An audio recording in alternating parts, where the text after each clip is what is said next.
और अब एक खास बात, आरजे रमझाझर के दर्शकों से निवेदन है, ताबड़तोड़ बेबाक व बेझिझक खबर देखने व जानने के लिए आज ही चैनल को सब्सक्राइब करें। लाल कलर का बटन सब्सक्राइब बटन है, उसे दबाते ही बेल आइकन आ जाएगा, उसे क्लिक करके ऑल ऑप्शन सेलेक्ट कर दें, जिससे सबसे पहले हमारे द्वारा डाले गए वीडियो आपके पास पहुंचेंगे और आप निर्बाध तरीके से इस चैनल के माध्यम से सारे खबर सबसे पहले देख सकते हैं।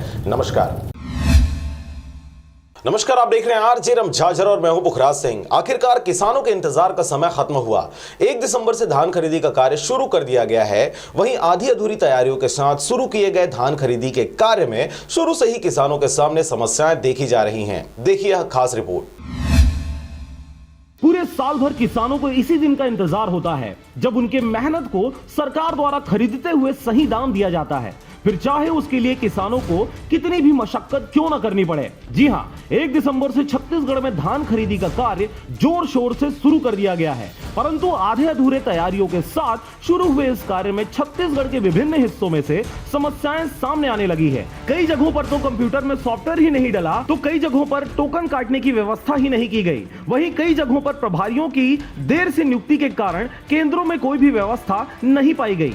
ऐसा ही कुछ देखने को मिला मुंगेली जिला के सिद्धगंगा क्षेत्र अंतर्गत आने वाले सिंगारपुर दुल्लापुर सोसाइटी में, जहां 28 गांव से भी अधिक गांव के धान खरीदे जाते हैं, जिसकी वजह से ग्रामीणों को हर वर्ष समस्याओं का सामना करना पड़ता है। इसी कारण इस सोसाइटी से अलग कर केसली कला को नया सोसाइटी घोषित किया गया है, परंतु बारदाने के उतरने के बाद भी क्षेत्र के किसानों का धान इस सोसाइटी में नहीं खरीदा गया। गुस्साए ग्रामीणों ने 2 दिसंबर को कलेक्ट्रेट पहुंच अपनी समस्याओं का इजहार किया, तो कलेक्टर साहब ने भी ग्रामीणों को आश्वस्त करते हुए 3 दिसंबर से उनके गृह क्षेत्र में ही नए धान सोसाइटी में किसानों के धान खरीदी का कार्य शुरू होने की बात कही। ये सबसे बड़ी खुशी की बात यह है कि हमारे जो ग्रामीण हैं केसली कला के जो भी ग्राम पंचायत आसपास के 4-5 गांव से लोग जो आए हुए अधिकारियों को लेकर के आए हुए हैं, वहाँ धान उपार्जन केंद्र जो खोला गया है। जी बिल्कुल।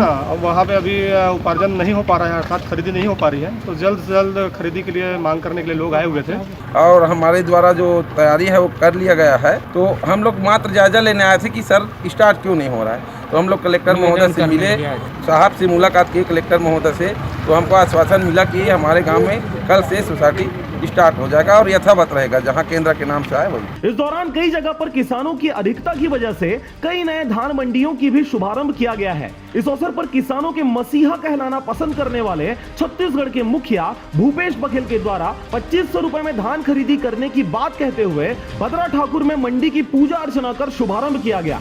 सरकार की सबसे बड़ी प्राथमिकता किसानों की आय दुगनी करनी है। समय पर अपने खरीदी केंद्र में पहुंचकर किसान टोकन कटवाकर अपना धान सरकार की झोली में डाल दें, ऐसा कहते हुए सबको शुभकामनाएं दी गई। इस बार किसान हितैषी राज्य सरकार से पहले केंद्र सरकार द्वारा किसानों को धान खरीदी में दिए जाने वाले MSP को और अधिक बढ़ाते हुए किसानों की झोली में खुशियां पहले से ही डाल दी गई हैं। आपको बता दें कि पिछली धान खरीदी में केंद्र सरकार के द्वारा 1815 और 1835 रुपए MSP रखा गया था। वहीं इस दफा इसे बढ़ाते हुए 1868 और 1888 रुपए कर दिया गया है। वहीं राज्य सरकार द्वारा अब तक किसानों की झोली में जाने वाले समर्थन मूल्य के बढ़ाए जाने पर कोई भी घोषणा नहीं की गई है, परंतु दावा यह किया जा रहा है कि इस बार भी 2500 रुपए में ही धान खरीदा जाएगा। इस बार केंद्र सरकार के द्वारा MSP का रेट बढ़ाया गया है।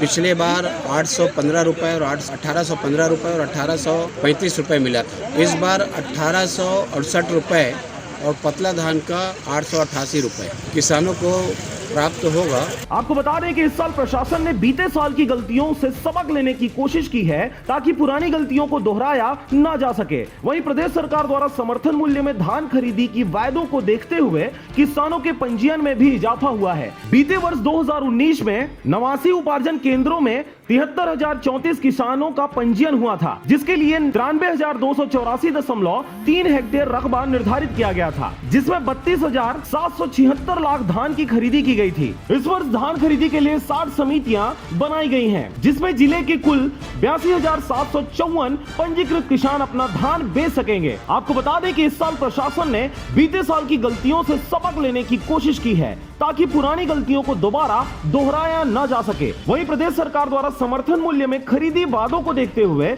किसानों के पंजीयन में भी इजाफा हुआ है। बीते वर्ष 19-20 में 89 उपार्जन केंद्रों में 73,034 किसानों का पंजीयन हुआ था, जिसके लिए 93,284.3 हेक्टेयर रकबा निर्धारित किया गया था और इसमें 32,77,062 लाख धान की खरीदी की गई थी। वहीं इस वर्ष धान खरीदी के लिए 60 समितियों में 92 उपार्जन केंद्र बनाए गए हैं, जिसमें जिले के कुल 82,754 पंजीकृत किसान अपना धान बेच सकेंगे। इस बार 34,55,000 क्विंटल। आपको बता दें, बीते वर्ष की भांति इस वर्ष भी अगर धान खरीदी केंद्रों में भीड़भाड़ और हो हल्ला के साथ अव्यवस्था देखा गया तो कोरोना काल में बनाए गए नियमों का किस प्रकार से मखौल उड़ाया जाएगा, यह भी देखना होगा। वहीं प्रशासन द्वारा नियमों की अवहेलना पर 200 रुपए का जुर्माना करने का फरमान भी जारी किया गया है। बहरहाल, एक और दिल्ली में हो रहे किसान आंदोलन की गूंज, वहीं दूसरी ओर छत्तीसगढ़ में किसानों को राहत देने धान खरीदी कार्य शुरू। दिल्ली में अपने हक और अधिकारों की लड़ाई लड़ते किसानों की बातों पर ध्यान दें तो उनके द्वारा कभी भी देशव्यापी किसानों को दिल्ली बुलाया जा सकता है। ऐसे समय में क्या सरकार किसानों के हौसले तोड़ने में कामयाब होती है या फिर पूरे देश के किसान अपने वर्तमान को छोड़कर वर्तमान और भविष्य की राह देखते दिल्ली का रुख करेंगे, यह देखने वाली बात होगी। मुंगेली सिद्धगंगा से पोखराज खांडे, पथरिया से राजकुमार बघेल और रेखचंद साहू की रिपोर्ट।